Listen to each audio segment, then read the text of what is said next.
که د ګاډو روزګار دی که هغه د پراپرټۍ د پلاټونو یا د کورونو د خرڅولو دی که د دکاندارۍ دی او که د ډیوټۍ دی او که د زمیندارۍ دی هر یو کې دویم نمبر او دریم نمبر کاتی چلیږي. زه وایم بزرګ د زمانې دی راشي او یو کس ته دی ووایي چې ماله یو 4-5,000 روپۍ قرض راکړه، ابا کروڑپتی وي مالدار وي، خو لیکن دغه نیک سړي ته به دومره بانی وکي یاره ما بیګام نه وخوړلې، زه ډېر زیات ګیر یم، دومره بانې دومره نخرې دونه چلونه ولونه به وکي. لیکن همدغه مالداره سړی دی ورته ووایه چې زما په نیټه باندې ګاډی پکار دی، موټر سایکل می پکار دی، یا په سود باندې مې لږې پیسې پکار دي، نو ته به وایي چې څومره دې پکار دي راشه. دغه نن سبا انډر پلو والا، دغه نن سبا نیټو والا دا ګاډي چې په نیټو باندې ورکوي او دومره عجیبه انداز کې ورکوي، یو سړي نه به په دغه ځای کې ګاډی والي موټر سایکل به والي او خوا کې ورسره بل کس ناست دي او ډایرکټ هغه موټر سایکل داغه په نوم کې هغه ګاډی داغه په نوم کې د 10 روپو سیستي په 6 روپۍ والی. نو هغه غریب ته دا یوه نیټه وشوه چې دا پې راځي نو بیا خو هغه سره پیسې نه وي، دویم ګاډی راته نیټه که، نو چې دویمه نیټه راځي وي دریم راته که، نو هغه غریب یې تباه و برباد که. ډېر کسان ناستې دي بارګینونو کې، د شورومونو کې، د ځای په ځای د پراپرټیانو کې، موږ خو ګرځو دا معاشره او دا علاقه او دا خلک یینو دوی سره میلاویږو، ظاهر کې چې د هغه شکل ته وګورې او د هغه رنګ روغن ته او خبرو ته وګورې نو بس کافر پې مسلمانېږي، ته به وایي دا خو ډېر نیک دی، زبردست ښه انسان دی، خو چې بیا معاملاتو ته وګورې، روزګار ته وګورې، ګټې وټې ته وګورې، وایه به چې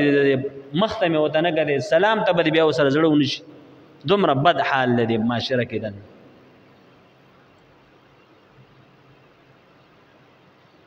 او دې ته سوچ نه کوي چې یاره دا خو به یو ځل پاتې شي،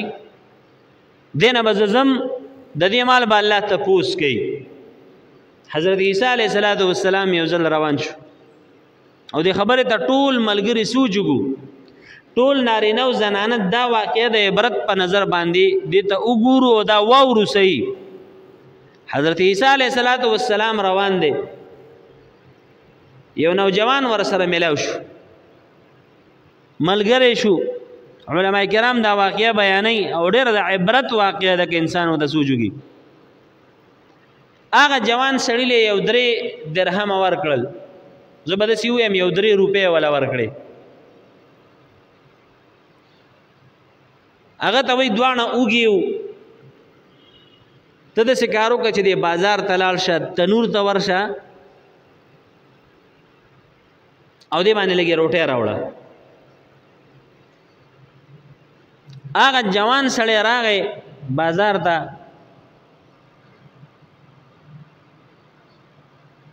او په هغه 3 روپو باندې 3 روټۍ راواغستې. او دا واقعه دې پسې درته بیانوم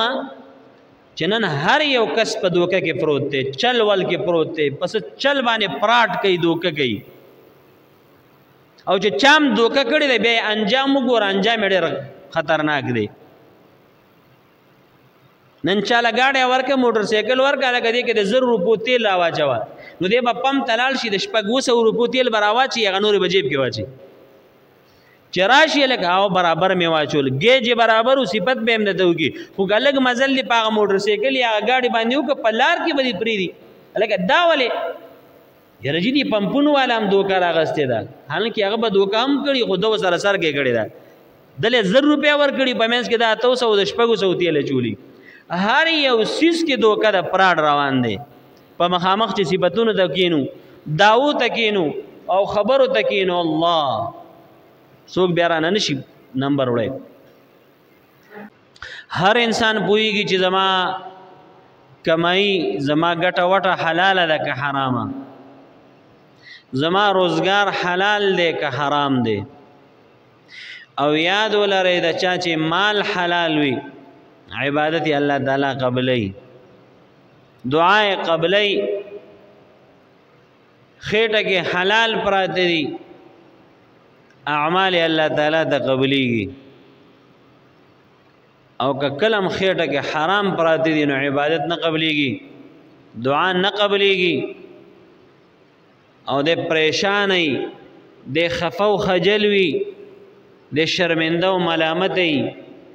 مال ته پتاڼه ولګي، په هسپتال ولګي، په کچرو عدالت ولګي،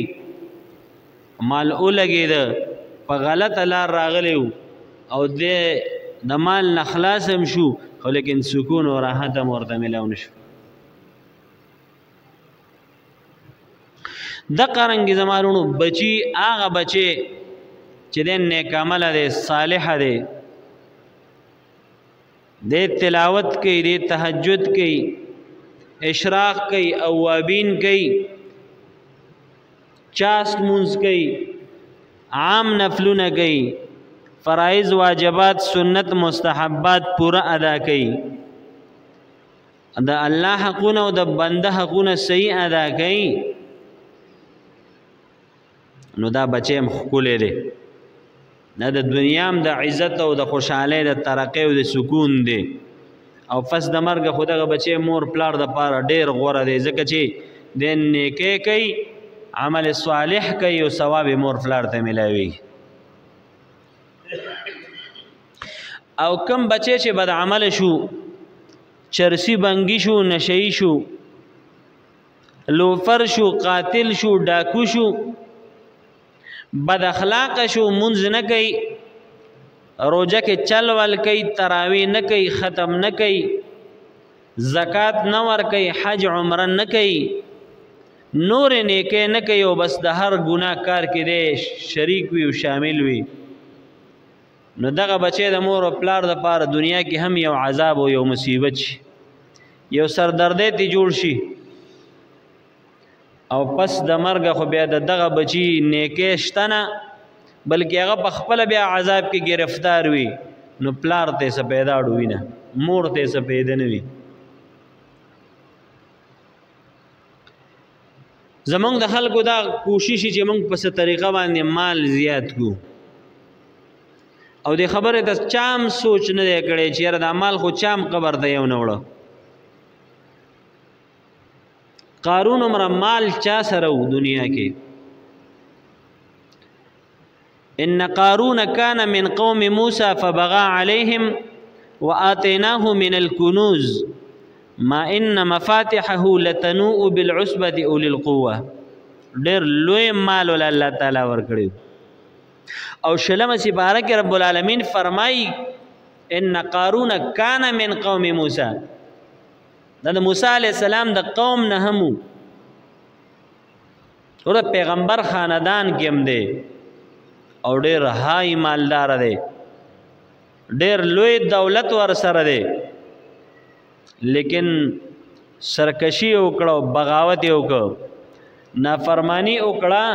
دغه ډېر لوی مال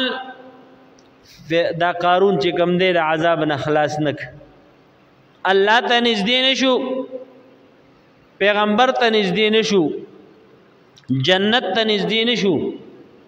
او په غمونو پریشانو مصیبتونو کې سره دا ډېر لوی مال لاړه په ځمکه کې ورننوت. نو مال د خلاصي او د نجات ذریعه نه د زمارونو، او نه چا ځان سره قبر ته وړی دی چې یاره دې قبر کې به دی په دې مال د عذاب نه ځان خلاص کی، یا به فرشتو نه خلاص کی، یا به د میزان تله کې دا پریوزي، او یا به د صراط په پل باندې دی د مال استعمال کی او دی به پورې وځي. نه نه نه، دنیا کې فائدې. او هر انسان چې کم کسب کوي، کم عمل کوي، هغې ته د سوچ کوي چې پیسې ګټمه، ګټه وټه زما څنګه ده. نن هر یو عمل کې الا ماشاء الله یو روزګار نیم، یو کار داسې چې ډېر صحیح مسلمانی مومن یا پکې دوکهونه کی، پراډونه کی، ملاوټونه کی، ګینه نن هر یو سیز